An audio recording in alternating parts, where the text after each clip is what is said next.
Hey guys, in this video, I'm going to talk about 5 tips to help you work smarter in your DAW. So let's fire it up. Tip number 1 is templates. And not the templates that come with the program, but create your own templates. Most times the templates that come with the programs doesn't really fit your needs. So take the time to set up templates based on your needs, based on the type of projects that you do more often. So set up recording templates with a specific amount of tracks. Set up some live instrument tracking templates. Set up some voiceover templates. Set up the necessary templates that you need to get up and running quickly.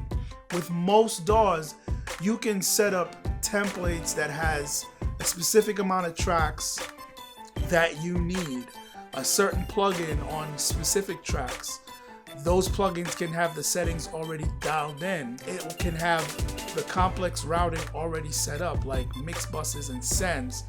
Color coding can already be done, track labeling, and the list goes on and on. So take the time to set up your templates and save those templates somewhere safe.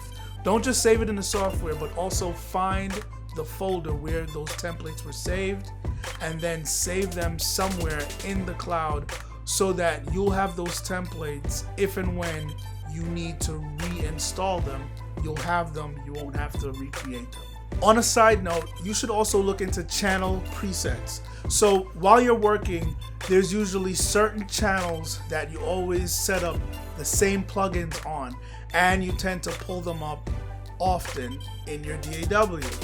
The D.A.W has the ability to save channel strip settings along with that plugin already loaded and with the settings already dialed in.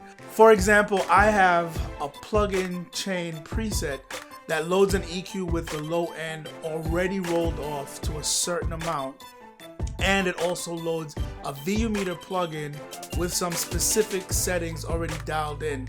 I always need those 2 plugins pretty often while I'm mixing, so instead of having to pull them up one by one and get them set up to the initial state that I need, I can just load that channel preset that I already saved, and everything is already set, and then I can start doing my tweaks from that point, which is a huge time saver.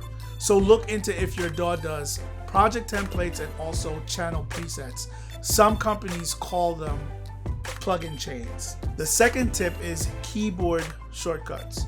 Now, we all know it's much faster to press a couple of buttons than it is to scroll around the screen with your mouse, especially nowadays with these bigger monitors.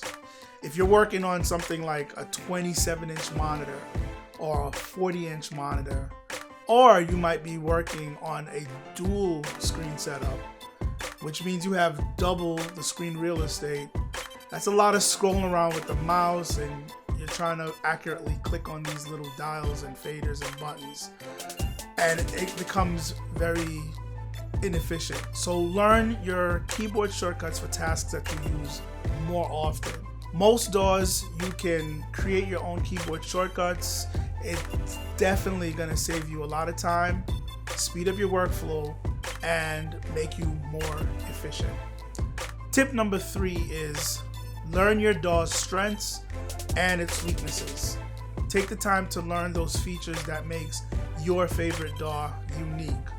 Learn how your DAW's audio engine works. Learn its schematics and the audio signal path. Try to learn the intricacies of how your DAW works, because understanding your DAW will help you work a lot smarter. Tip number 4 is track organization. So that's basically color coding, labeling your tracks, and also grouping your tracks together in a sensible way that works for you. So in most DAWs, you can color code a track, and usually they'll have some system to group tracks together. In most D.A.Ws, it's called folder tracks, and this will be on the arrangement screen. Some DAWs also has folder tracks on the mixer. So if you have 8 drum tracks, you can actually put them together in a folder track, and when you want, you can close the folder track, hiding those 8 tracks to clear up some real estate on your screen when you're not dealing with those tracks. So you can do the same for your vocal tracks, hiding and revealing those tracks when you feel fit. The color coding of tracks help to give you a visual cue that'll just bring your eyes to a certain group of tracks quickly. Like if your vocal tracks are all blue and your drum tracks are green and all your buses are yellow, it just helps you to move around quickly to jump to where you want to get to. So color coding really does help speed up and organize your workflow. Now with labeling, that's pretty self-explanatory. You look at a label and you know what's on that track, whether you're on the mixer or you're on your arrangement screen. So definitely always label your tracks. Tip number 5 is incremental saving. Most DAWs carry this feature. You can set a time interval like 5 minutes, and it'll automatically save every 5 minutes, or you can manually save. Now here's something to understand about saving. See, the way your computer works is when you launch a program, the program now exists in your RAM, which is your virtual workspace. When there is no power in the computer, that virtual workspace will not exist. So if your computer cuts off, whatever is existing in that virtual workspace will be gone forever.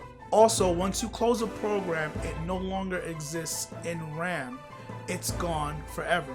So every time you hit save, it saves whatever the last state of the program was in RAM to your hard drive. And that's the importance of saving.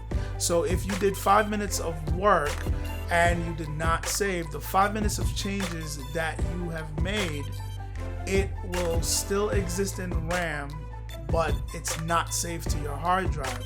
So once again, if you lose power, you're gonna lose all that work.